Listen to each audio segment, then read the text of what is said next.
Welcome everyone, StealthyShiroean here, and today I'm bringing you my review of the Humble Choice bundle for January 2026. Happy New Year! I hope everyone had a good holiday and is ready for another year of Humble Choice. I think we could have had a better start, but there are some decent games thrown in the mix nevertheless. Let me know what you think of this month's bundle in the comments below. Be sure to check the timestamps for specific games and stay tuned for my final thoughts in the end. Okay, let's get to the review.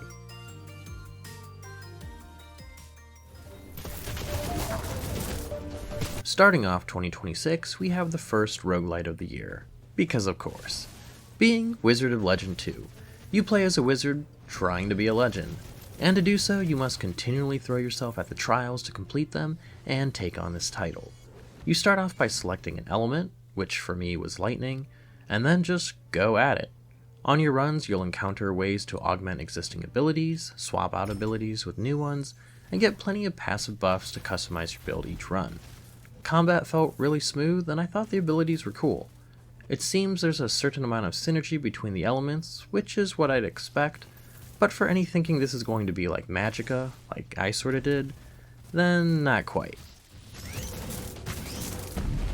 In between each run is the bog standard hub area, where you can buy new Arcana abilities, get more buffs to make things easier, or take on debuffs to get more reward, buy starter relics, and complete quests for, well, more of all the aforementioned things. The game also supports up to 4-player co-op, which sounds fun, but I didn't end up trying that out. I was a bit surprised to only see this at a mixed rating on Steam, but after glancing at the reviews, I guess it's because the first game was a lot better. So if you're a fan of the first game, well, maybe this won't be for you. All that said though, I did think the game was fun, but fairly standard. I don't feel it really stood out to me that much to want to keep playing, or at least not anytime soon. Got a certain spark my dragons would admire. And if we're talking bog standard, well, look no further than Settlement Survival. It's a city builder that we've all played before. Admittedly, I think it did well enough, although nothing amazed me about the gameplay as everything was what we've seen before, with a typical setting to go with it. In fact, I decided to quit the tutorial after the first couple minutes to just jump into the game, because I was pretty sure I already knew how to play. And I was right for the most part. The game does offer some helpful tips as you play, so really the tutorial is probably not needed. But yeah, there really isn't much to say here. You start with a bunch of villagers and you need to build them houses for shelter, farms and the like for food, and several resource gathering buildings so you could keep doing all that. I chose a combat map, although I never got far enough to engage with it, and there's apparently other things like natural disasters and the like. I mean, it all seems interesting, but in practice there's nothing particularly noteworthy about the whole experience. If you've never played a city builder before and this looks interesting to you, then you might like it. However, there are much better ones that I'm sure regularly go on sale. And if you do like playing city builders, well, I don't really see any point in trying to play this one over any others you already have. My guess is that they all do what Settlement Survival is trying to do, but a lot better.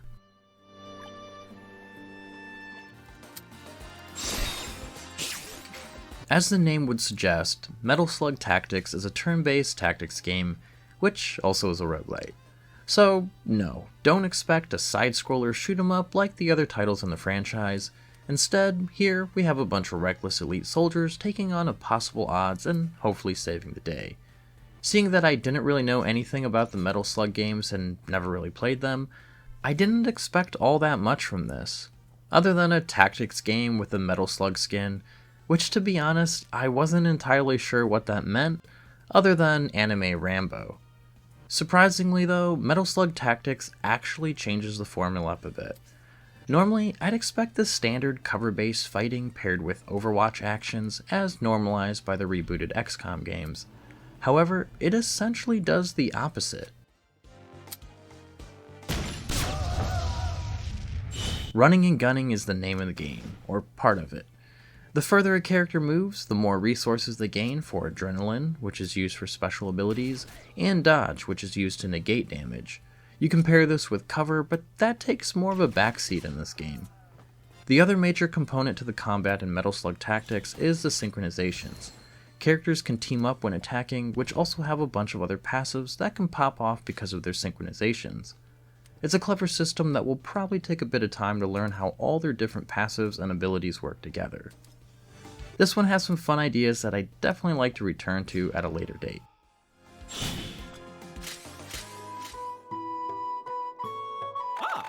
Hello, adventurer. Skip. Skip. Skip. Accept. Nice day for fishing is what seems to happen when you essentially go for a cash grab. I could be a bit harsh, as this probably was a game made for the fans of the Honeywood comedy skits from Viva La Dirt League. However, I am a fan of those skits, and it just seems crazy to me how much they make fun of all these stupid things in video games, like pointless fetch quests, time-wasting bloat of having to go back and forth, etc., that these very things found their way into their game, or at least a game based on their comedy skits. In Nice Day for Fishing, you take on the role of a humble NPC fisherman named Balin.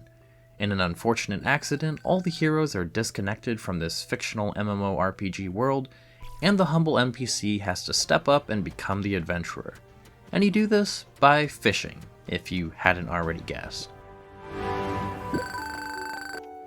Now you might assume that this must be one of those cozy fishing games then. Well, no, it's not. Because the game has you essentially fight these fish. You could do things like repair your fishing rod, aka restore health, or attack the fish to make them lose strength when trying to get away. There's even a parrying system. It's passable, and that's really the best I can say about it. The game world is going to have a lot of nods to various skits that Viva La Dirt League has made over the years, and that's a good thing and a bad thing. Sometimes it gave me a chuckle, but I think ultimately it didn't feel right. Obviously this could be just a me thing, but I think I'll just stick to watching their skits over playing their game.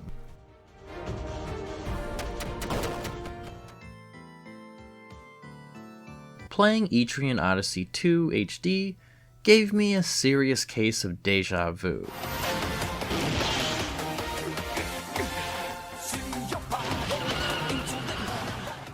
Because I feel like I just got done playing this game. And yeah, we did receive the first HD remaster back in November. I think this has got to be a first to get a sequel so soon after receiving the previous game. The other reason I felt this way is because the game didn't seem different in any way from the first one. I felt like I was in the same town, talking to the same pointless characters, and exploring the same dungeon.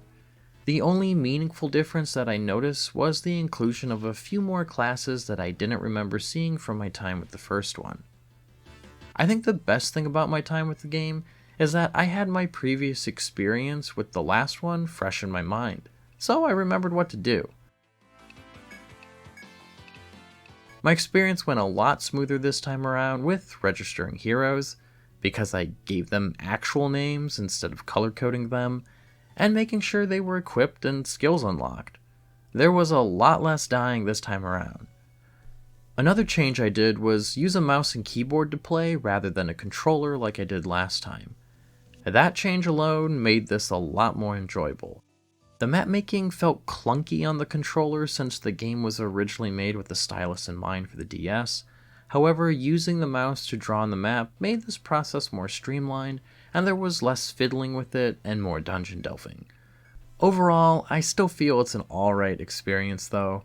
The type of game that it is just isn't for me. But for those still hungry for more after the first one, well, here you go.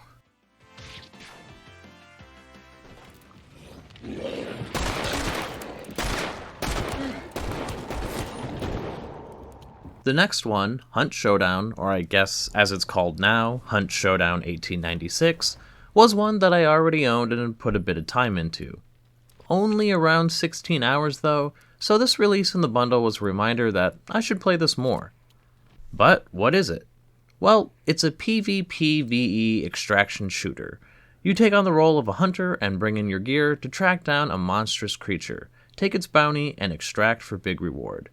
While gear does play an integral part to your build and overall success in a mission, you're not really actively searching for new gear when you're on the missions. Yes, you can come across different weapons that you might want to swap out in a pinch, or maybe you find something better from a dropped enemy. For the most part though, it's not as big of a deal as other games like this. Instead, you're going to be much more focused on your surroundings, for the obvious reasons of paying attention to see if there's another player nearby trying to get the jump on you, or perhaps you get the jump on them. But really, it's because sound is incredibly important in this game. Don't walk by those crows, otherwise they'll make a lot of noise and give away your position. Or maybe avoid the chains so that you, once again, don't give away your position. Every little sound matters and makes it really immersive, especially when firing a weapon, which is like putting up a giant arrow pointing to you. Taking out the AI enemy is usually best to do so quietly, but there are definitely times when you might need to pull out those irons.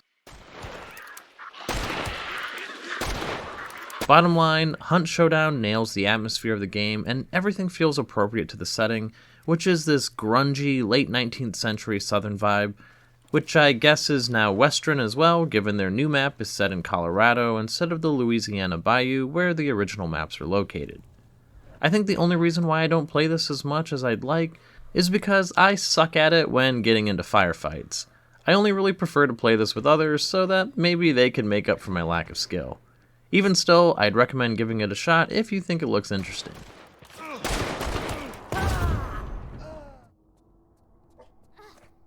In the penultimate slot, we have another sequel, or a set of sequels actually, that we were bound to get, being Tomb Raider 4, 5, and 6 Remastered Collection. And, like my thoughts for Etrian Odyssey II HD, my thoughts on this Remastered Collection are about the same as what I thought for the original Remastered Collection. I think for fans of Tomb Raider who don't already own this, then it's going to be great to add this to the library. For all others, I think it will only be nice to have if you have the patience for this old style of action-adventure games. Even with the modern control schemes, controlling Lara is still kind of a pain.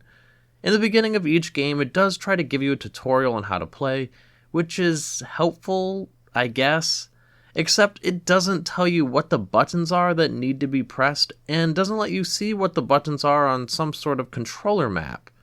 I thought that it would have been great if they actually went back and added in some sort of button prompt message in the tutorials so that players could more easily understand how to control her. However, they couldn't be bothered. Except for this one message here, which I don't understand why this wasn't standardized throughout the entire tutorial. Anyway, I played a bit of each, and during my brief time with them, it seemed that 4 and 5 were most similar to the original trilogy and controlled relatively the same. The 6th entry seemed a bit more modern with contextual interactions and less gamified pickups like finding a chocolate bar in a cupboard rather than a random health kit. It also introduced a stamina system that drains when she's climbing, which I can see as being incredibly frustrating later on. All in all, once again, I'm glad to have this bit of history in my gaming library, but I really don't see myself playing these anytime soon, if ever.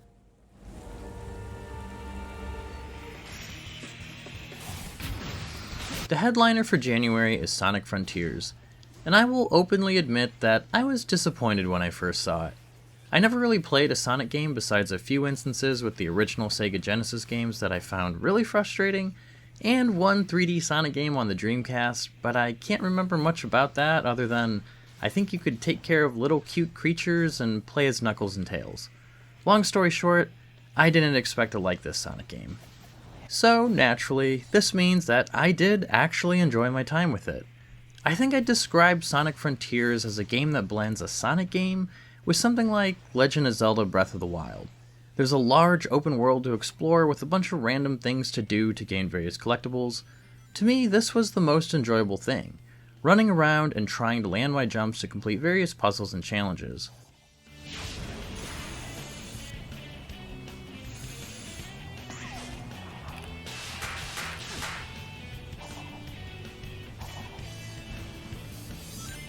There's a bit of combat, but it's fairly simple, although this giant boss fight was pretty cool.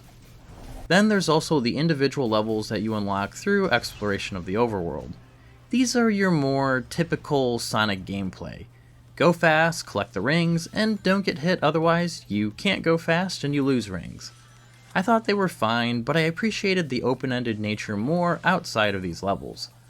The one thing I will give is that the levels seem to channel more of that older Sonic game energy with brighter and diverse color palettes versus the overworld, which seemed to be a lot more muted greens, grays, and blues. Although this might be only the first area, and different areas of the world might have different aesthetics. All in all, I think this was a fun game. It's definitely chipped away at my own disinterest for the franchise, and it's made me want to give it a try. Actually, another thing to mention was that it had a lot of customizable options to tweak the experience for a comfortable level of play. While I didn't really mess with anything, I thought that was pretty cool to make things more accessible to new players.